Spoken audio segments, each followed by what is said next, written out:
comment. I was reading in an article in the magazine, and basically, when it comes down to a discipline code under a group harassment, I guess administrators and school board members are all responsible under Title IX of harassment, and I didn't realize that we were basically responsible and can be held financially responsible for this particular situation. I was sort of surprised to hear that. Did that come out of the most recent high school? Come out of May, right around March. Like High School Today or something like that. Yeah, I got it. In fact, I brought it because I think you'd mentioned that to Jennifer, something about it. That's true not only of harassment, but of anything that goes on in the school district. If we can be proved to be negligent or contribute to the problem, you bet we can be held liable. We're not immune to being scrutinized and held accountable.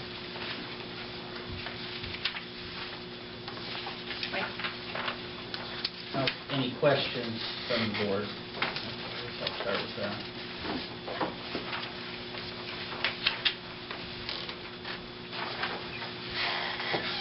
Mike, on your classroom's assignments, are you talking about the students or the teachers? I am talking about the teachers.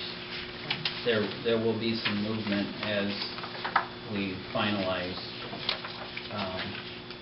the process that we've been going through with the grievance and things like that. We'll have a number of reassignments, actually quite a lot.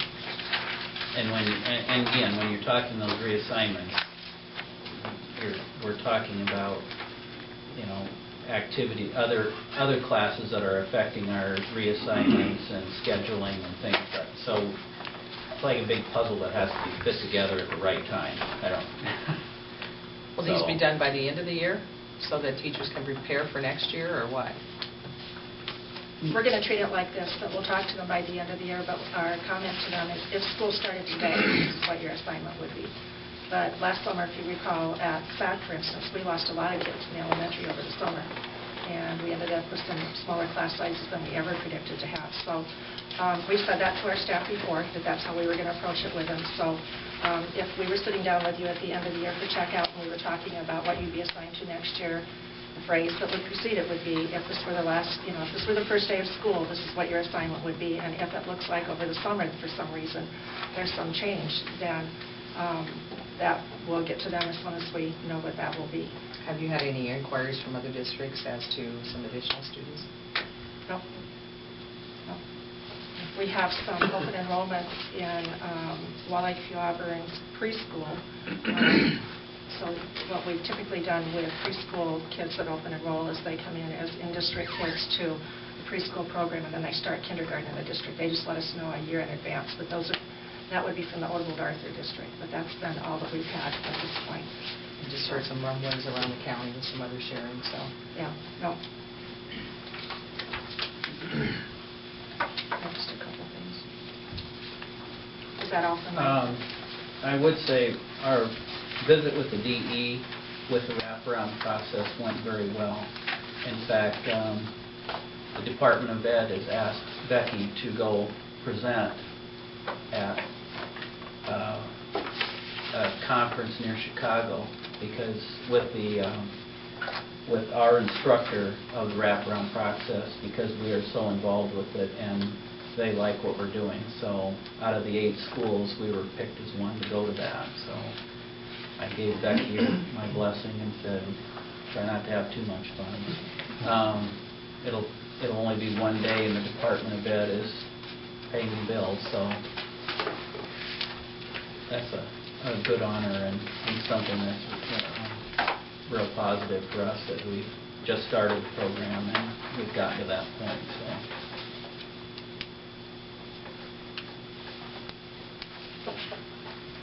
I didn't know Becky was going to be participating in that, but a comment I might make to the board is I think that we don't provide praise to our staff often enough, and we have a number of staff members that are recognized in ways other than just winning awards, and that's at presentations and looking at the work that they do in the district and the leadership that they're asked to provide outside the school district.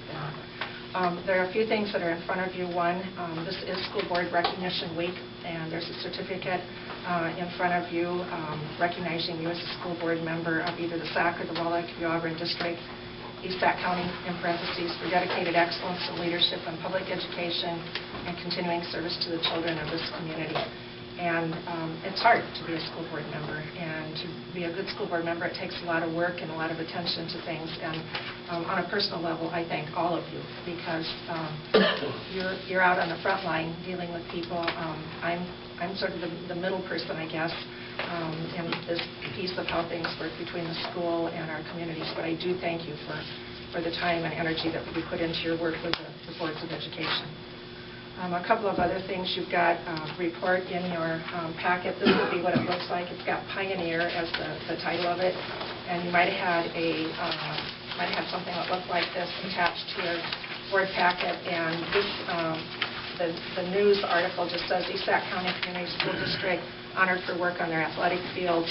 And I'm not going to read it to you, but it's a nice recognition of the way the football field has looked, and the color picture is just an overhead shot of it from last fall's football season. So that's a credit to both the boards for what you allow the staff to do, as well as supporting the purchase of supplies and materials. And we should congratulate staff members as well who put time and effort into making sure that that looks top-notch when people come to football games.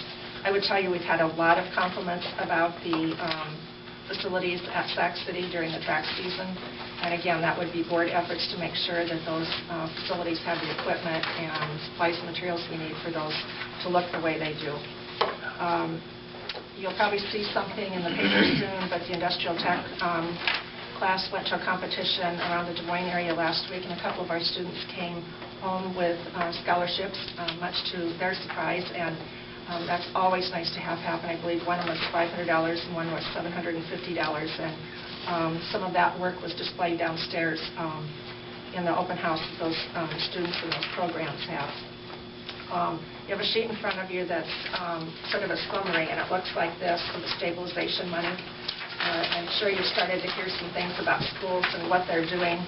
Shirley had said the Fort Dodge schools hired back 14 teachers. This morning from 8 until 1 today, there was a school law conference in Ames that Iowa Association of School Boards developed, and it was all about the stabilization information. Just a quick look, and if you look at Sac and Walleye Auburn, they nearly mirror each other. There's a few $1,000s off, but the whole idea is the same. The Ed stabilization funding for 09, that means we'll get it either yet in May or June, is $37,441 for SAC, and you notice then there's a deficit of $37,441. Magic that it's the same number. And cut as far as state aid late in the legislative session as part of the governor's budget. They took stabilization money, pulled state aid, and then filled it in with stabilization money. So those get us a net zero, and you can see Walleye Auburn's is a little over $44,000. In fiscal year 2010, that stabilization money is about $200,000 for SAC and a little over for Walleye Auburn. That's backfill for underfunding the allowable growth in the state of Iowa. I was telling John today when I came back from the meeting that ISB announced today that it will take $285 million of money from somewhere next year to continue state aid funding at even 2% allowable growth, which is what's been passed, and to continue with the current programs that have been established, like the teacher quality monies and the professional development, and there currently is no money there to fund that. We were cautioned today to be very careful about how we spend our monies.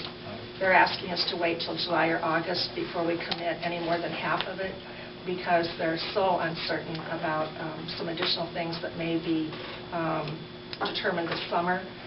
From the legislation, all of the bills have finally gotten into the hands of the Department of Ed and ISEA and IESB and SAI, and so now they're trying to interpret what all of that means. So we were cautioned.